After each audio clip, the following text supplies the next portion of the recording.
ಅವ್ರನ್ನೊಬ್ಬನ್ನ ಕೂರಿಸ್ಬೇಕು, ಇವ್ರನ್ನ ಒಬ್ಬನ ಒಳಗಡೆ ಕರ್ಕೋಬೇಕು ನನ್ನ ಪ್ರಕಾರ. ಬಿಗ್ ಅವತ್ತು ಅವರಿದ್ರು ಕೂಡ ಒಳ್ಳೆ ಸ್ಕೋರ್ ಮಾಡಿಕೊಟ್ರು ಅವರು. ಆಕ್ಚುಲಿ ಕೃಣಾಲ್ ಪಾಂಡ್ಯ 1 ಓವರ್ಗೆ ಬೌಲಿಂಗ್ನ ಮಾಡಿದ್ರು. ಅವರು ಮತ್ತೆ ಸುರೇಶ್ ಏನಿದ್ದಾರೆ ಅವ್ರು 3 ಓವರ್ಸ್ ಮಾಡಿದ್ರು. ಸೊ ಅದು ನಮ್ಗೆ ಆಕ್ಚುಲಿ ಕಾಸ್ಟ್ಲಿ ಆಯಿತು. ಹೌದು, ನಾನು ಯಾವಾಗಲೂ ಹೇಳ್ತೇನೆ ಇವರು ಸೂಟ್ ಆಗಲ್ಲ. ಯಾವಾಗಲೂ ವಿಕೆಟ್ ಇದ್ದಾರೆ, ಒಂದು ಬೈದ್ ಬೌಲರ್ ಅಲ್ಲ ಇವ್ರು. ಬಂದಿದ ತಕ್ಷಣ ಏನೋ ಒಂದು ಆಗುತ್ತೆ ಅಂತ ಅಕಸ್ಮಾತ್ ವಿಕೆಟ್ ಬೀಳೋದು ಬೇರೆ.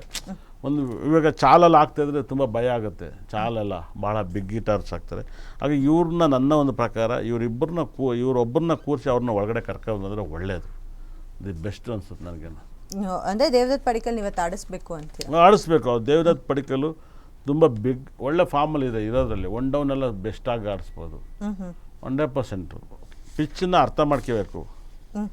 ಸೊ ಪಿಚ್ಚಿನ ಇವತ್ತಿನ ಪಿಚ್ಚು ಆ್ಯಕ್ಚುಲಿ ಬ್ಯಾಟರ್ಸ್ ಬೌಲರ್ಸ್ ಇಬ್ರಿಗೂ ಫೇವರಿಂಗ್ ಆಗೇ ಇದೆ. ಆ ಥರ ಏನಿಲ್ಲ. ಛತ್ತೀಸ್ಗಢಲ್ಲಿ ಇವತ್ತು ಆಡ್ತಾ ಇರೋದು ಪಂಜಾಬ್ ವರ್ಸಸ್ ರಾಯಲ್ ಚಾಲೆಂಜರ್ಸು. ಸೊ ಇವತ್ತು ರಾಯಲ್ ಚಾಲೆಂಜರ್ಸು ಕುಡಿದೇ ಹೇಳ್ತಾರೆ, ಬಿಕಾಸ್ ಬೌನ್ಸ್ ಬ್ಯಾಕ್ ಆಗೇ ಆಗ್ತಾರೆ. ತವರಲ್ಲಿ ಒಂದು ಹೀನಾಯ ಸೋಲನ್ನು, ಹ್ಯಾಟ್ರಿಕ್ ಸೋಲನ್ನು ಕಂಡಿದ್ದಾರೆ. ಸೊ ಇವತ್ತಿನ ನಮ್ಮ ಆಟಗಾರರ ನಂಬರ್ ಹಾಗೆ ಇವತ್ತಿನ ದಿನಕ್ಕೆ ಯಾವ ರೀತಿ ಮ್ಯಾಚ್ ಆಗುತ್ತೆ, ಯಾವ ನಂಬರ್ನ ಕೊಡ್ತಾರೆ ಅಂತ ನೀವು ಹೇಳ್ತೀರಿ? ಇಲ್ಲೇನಾಗುತ್ತೆ, ನಾನು ಯಾವಾಗಲೂ ಹೇಳ್ತೀನಿ, ಈ 18 ಅನ್ನೋ numbers 18 Virat Kohli Jersey number ತುಂಬ ಜನ ಯೂಸ್ ಮಾಡ್ತಾರೆ. RCB ಟೀಮ್ ಬಂದಾಗ ಬರೀ ಎಲ್ಲರ ಮೇಲೂ 18 ಅದು ರಾಂಗ್ ನಂಬರ್ಸು. 9 ರಾಂಗ್ ನಂಬರ್ ಅಂತ. 9 ರಾಂಗ್ ಅಲ್ಲ, 18 ರಾಂಗ್ ನಂಬರು.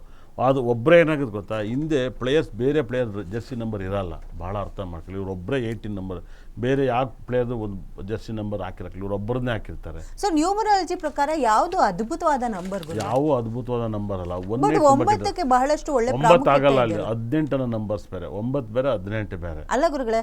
ನೀವು ಕೌಂಟ್ ಮಾಡ್ಬೇಕಾದ್ರೆ 1+8 ಕೌಂಟ್ ಅದು ಬೇರೆ ಲೆಕ್ಕ, ಅದೊಂದು ಲೆಕ್ಕ ಆಗುತ್ತೆ. ಅದ್ರ ಧರ್ಮ ಕೇಳ್ದಂಗೆ ಇರುತ್ತೆ. ಮನುಷ್ಯತ್ವ ಬೇರೆ, ಧರ್ಮ ಬೇರೆ. ಅದ ಥರ ಇದು 18 ನಂಬರ್ಸ್. 1 ಮತ್ತು ಸೂರ್ಯ ಇದಲ್ಲ, ಇದು ಮಿರಾಕಲ್ ನಂಬರ್ಸ್, ಪ್ರಾಬ್ಲಮ್ ನಂಬರ್ಸು. ನಾವೇನಾಗುತ್ತೆ 18 ನಂಬರ್ಸ್ ವರ್ಲ್ಡ್ ಕಪ್ ಗೆಲ್ತಾರಲ್ಲಪ್ಪ ಅನ್ನೋ ಒಂದು ಕ್ರೇಜಲ್ಲಿ ನಿಮ್ದು 18 ಇವೆಲ್ಲರೂ ಏನಾಗುತ್ತೆ, ವಿರಾಟ್ ಕೊಹ್ಲಿಗೆ 18 ವರ್ಲ್ಡ್ ಕಪ್ ಗೆದ್ದುಬಿಡ್ತಾರೆ, ಇವತ್ತು 18ನೇ ತಾರೀಕು, ಇದೆಲ್ಲನೂ ಒಂದು ಫೀಲಿಂಗ್ ನೋಡಿ ಎಲ್ಲೋ ಕೊಟ್ಟು ಮಳೆ ಬಂದು ಮ್ಯಾಚನ್ನ ಹಾಳು ಮಾಡ್ತು. ಒಂದು ರೌಂಡ್ ಅದು ಹಾಳು ಮಾಡ್ತು. ಇವರು ಟಾಸ್ ಸೋತಿದ್ದು ಇನ್ನೊಂದು ಹಾಳಾಯಿತು.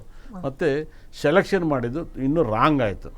ಮಳೆ ಬಂದು ವಿಕೆಟ್ ಬಿದ್ದಾಗ ಯಾರು ನೆನ್ನೆ ನಿಮಗೆ ಗೊತ್ತಿತ್ತು ಮಳೆ ಬರುತ್ತೆ, ನೀವು ಹೇಳಿದ್ರೆ ಮಳೆ ಬರುತ್ತೆ. 5 ಓವರ್ ಬೆಸ್ಟ್ ಇತ್ತು, 14 ಓವರ್ ಅಲ್ಲ. ಅದು ಹತ್ಲಾಗಲ್ಲ ಇತ್ಲಾಗಲ್ಲ, ಹಾವು ಸೇಯಲ್ಲ ಕೋಳು ಮರಿಯಲ್ಲ. 14 ಓವರ್ ಇದೆಯಲ್ಲ, ಅದು ವೆರಿ ರಾಂಗ್ ನಂಬರ್ ಆಗುತ್ತೆ. ಅದರಿಂದ ಬೆಸ್ಟ್ ಆಗುತ್ತೆ ಅಂದರೆ ಒಂದು 5 ಓವರ್ ಸಾಕಾಗಿತ್ತು. 5 ಇಯರ್ಸ್ ಓವರಲ್ಲಿ ತುಂಬ ಬೆಟರ್ ಆಗಿರೋದು. ನಾನು ಹೇಳಿದ 5 ಓವರ್ ಆದರೂ ಬೆಟರ್ ಅಂತ. 14 ಓವರ್ ನಾವೇನು ಟ್ಯಾಲಿ ಮಾಡೇನಲ್ಲ. 14 ಓವರೇ ಬೇರೆ, 5 ಓವರೇ ಬೇರೆ. ಸೊ ಅಂದರೆ ನೆನ್ನೆ ಟ್ಯಾಲಿ 5 ಓವರ್ಗೆ ಮಾಡಿದ್ದಾರೆ. ನಾನು ಅಷ್ಟೇ, ಮಳೆ ಬಂದು 5 ಓವರ್ ಆಡಿ ಸಾಕು ಬೆಂಗಳೂರಿದ್ದಂತ. ಆದರೆ ಅದರಲ್ಲೂ ಟಾಸ್ ಸೋತರು, ಭಾಳ ವಿಶೇಷ. ಟಾಸ್ ಸೋತರು 14 ಓವರ್ ಫಸ್ಟ್ಗೆ ಮಳೆ ಬಂದು ಬೆಂಗಳೂರು ಪಿಚ್ಚಲ್ಲಿ. ಬೇಕಂದರೆ ಅದು ಮತ್ತೆ ಬ್ಯಾಟಿಂಗ್ ಆಡೋದು ಕಷ್ಟ ಆಗುತ್ತೆ.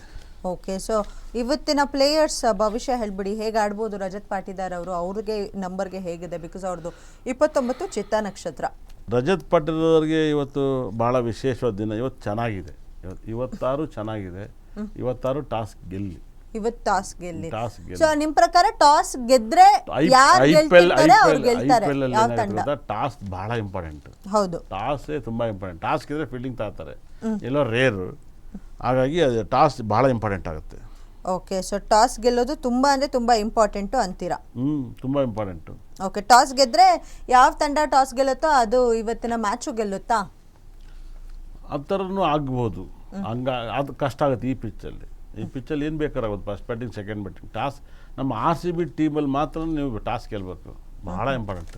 ಇಲ್ಲೇನು ಎರಡೂ ಮಹತ್ವ ಆಗಲ್ಲ, ಫಾರ್ಮಿಗೆ ಬರೋದು ಇಂಪಾರ್ಟೆಂಟ್ ಆಗುತ್ತೆ. ಸೊ ವಿರಾಟ್ ಕೊಹ್ಲಿ ಅವರ ಪರ್ಫಾರ್ಮೆನ್ಸ್ ಹೇಗಿರುತ್ತೆ ಇವತ್ತು? ವಿರಾಟ್ ಕೊಹ್ಲಿ ನೋಡಿ, ಅವರು 5ನೇ ತಾರೀಕಲ್ಲಿ ಹುಟ್ಟಿರೋ 11ನೇ ತಿಂಗಳು 1988. ಇವ್ರಿಗೆ ಏನಾಗುತ್ತೆ, ಗುರು ಯಾವಾಗಲೂ ಇವ್ರಿಗೆ ಕೆಟ್ಟವನು ಅಂತ ಹೇಳ್ತಿದ್ದೆ. ಮೊನ್ನೆ ಮ್ಯಾಚ್ ಆಡ್ಬೇಕಾದ್ರೆ ಧನುಷ್ ರಾಶಿ ಪರಿಪೂರ್ಣ ಆಗಿತ್ತು. ಇವತ್ತು ವಿರಾಟ್ ಕೊಹ್ಲಿಗೂ ಸೇಮ್ ನಕ್ಷತ್ರ ಜನ್ಮತಾರೆ ಆಗುತ್ತೆ. 100% ಮಕರದಲ್ಲಿ ಬರೋ ನಕ್ಷತ್ರ ಕೃತಿಕ ಉತ್ತರಾಷಾಢ ನಕ್ಷತ್ರ ಆಗುತ್ತೆ. ಜನ್ಮತಾರೆ ಅವರೇಜ್ ಆಗಿರುತ್ತೆ. ಸಂಜೆ ಹೊತ್ತಿಗೆ ಮ್ಯಾಚ್ ಹೊತ್ತಿಗೆ ಕರೆಕ್ಟ್ ಆಗುತ್ತೆ. 2:30-3 ಗಂಟೆಗೆ ಟಾಸ್ ಆಗುತ್ತೆ. ಓಕೆ, ಸಾಲ್ಟ್ ಅವರ ಪರ್ಫಾರ್ಮೆನ್ಸ್ ಹೇಗಿರುತ್ತೆ ಇವತ್ತು? ನೆನ್ನೆ ಥರನೇ 4-5 ರನ್ಗೆ ಇಲ್ಲ. ಸಾಲ್ಟ್ ಹೆಂಗೆ ಅಂದರೆ ಅವರು ಬಿಗ್ ಹಿಟರ್ಸ್ ಆಗಿ ಸೆಲೆಕ್ಷನ್ ಮಾಡ್ತಿದ್ದಾರೆ. ಇವತ್ತು ಬಿಗ್ ಹಿಟರ್ ಆಗ್ಬೋದು. ಟಿಮ್ ಡೇವಿಡ್ ನೆನ್ನೆ ನಮ್ಮ ಆ್ಯಕ್ಚುಲಿ ಮ್ಯಾಚ್ನ ಉಳಿಸ್ತವ್ರೆ ಅವರು. Tim David 50 run, half century ಹೊಡೆಯೋ ಮುಖಾಂತರ ಒಳ್ಳೆ ಸ್ಕೋರ್ ಮಾಡಲಿಕ್ಕೆ ಕಾರಣಕರ್ತರು. ಸೊ ಟಿಮ್ ಡೇವಿಡ್ ಹೇಗೆ ಆಡ್ಬೋದು ಇವತ್ತು? ಸೊ ಅವ್ರು ಯಾವಾಗಲೂ ಆಡ್ತಾರೆ, ಅವ್ರು ಚೆನ್ನಾಗಿ ಆಡ್ತಾ ಇದ್ದಾರೆ, ಫಾರ್ಮಲ್ಲಿದ್ದಾರೆ, ಬೆಸ್ಟ್ ಫಾರ್ಮಲ್ಲಿದ್ದಾರೆ. ಬರೀ ನಾವು ಇವ್ರ ಹೆಸರು ಹೇಳ್ತೀವಿ, ಇನ್ನೂ ಬೇರೆಯವರು ಕೂಡ ಚೆನ್ನಾಗಿ ಆಡ್ಬೋದು. ಟಿಮ್ ಡೇವಿಡ್ ಅವ್ರ ಡೇಟ್ ಆಫ್ ಬರ್ತ್ 16ನೇ ತಾರೀಕು. ಹಾಗಾಗಿ ಚೆನ್ನಾಗಿ ಆಡ್ತಾರೆ. 3ನೇ ತಿಂಗಳು 1996. ಮಕರ ರಾಶಿ ಶ್ರವಣ ನಕ್ಷತ್ರ, ಇವತ್ತು ಅವ್ರದ್ದೇ ರಾಶಿ ಆಗಿರುತ್ತೆ. ಕಾದು ನೋಡ್ಬೇಕು ಏನು ಮಾಡ್ತಾರೆ ಅಂತ, ಏನ್ ಮಾಡ್ತಾರೆ ಅಂತ ಕಾದು ನೋಡಬೇಕು. ಸೊ ಭುವನೇಶ್ವರ್ ಕುಮಾರ್. ಭುವನೇಶ್ವರ್ ಕುಮಾರ್ದು ಅವ್ರ ಡೇಟ್ ಆಫ್ ಬರ್ತ್ 15ನೇ ತಾರೀಕು. ಇವತ್ತು ಅವ್ರು ತುಂಬ ಚೆನ್ನಾಗಿದೆ. ಓಕೆ ಇದರಲ್ಲಿ ಸ್ವಾತಿ ನಕ್ಷತ್ರ ಬೇರೆ. ಭುವನೇಶ್ವರ್ ಕುಮಾರ್ ಇರೋದ್ರಲ್ಲಿ ಬೆಟರ್ ಬೌಲರ್ ಆಗಿರ್ತಾರೆ, ಓಕೆ ಬೆಟರ್ ಬೌಲರ್ ಆಗಿರ್ತಾರೆ. ತುಂಬ ಚೆನ್ನಾಗಿರ್ತಾರೆ.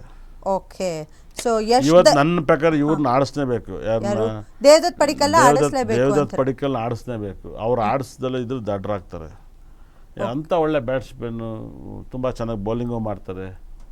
ಒಂದು ಸ್ಪಿನ್ ಬೌಲಿಂಗ್ ಏನೋ ಸ್ವಲ್ಪ ಮಾಡ್ತಾರೆ ಅನ್ಸುತ್ತೆ. ಸೊ ದೇವದತ್ ಪಡಿಕಲ್ ಬದಲು ಬಾಂಡ್ಗೆ ಅವ್ರನ್ನ ಆಡ್ಸಿದ್ರು, ಬಟ್ ಅವ್ರ ಪರ್ಫಾರ್ಮ್ ಚೆನ್ನಾಗಿ ಮಾಡಲಿಲ್ಲ. ಬೇಕಾಗಿಲ್ಲ. ಎಸ್ಟರ್ಡೇ ಅವರಿಗೆ ಚಾನ್ಸ್ ಸಿಕ್ಕಿತ್ತು. ನನ್ನ ಪ್ರಕಾರ ಅವ್ರಿಗೆ IPL ಆಡೋಕ್ಕೆ ಕ್ರೇಜ್ ಇಲ್ಲ ಅವ್ರಿಗೆ. ನಾನು ನೋಡಿ ಆ ಸ್ಟೈಲ್ ಇಲ್ಲ. ಫಸ್ಟ್ ಮ್ಯಾಚ್ ಎಲ್ಲರೂ ಆಡ್ತಾರೆ ಹಂಗಲ್ಲ. ಮೊನ್ನೆ 14 ವರ್ಷದೊಳಗೆ ಆಡಿಲ್ವಾ? ಹೌದು. ಅವ್ನು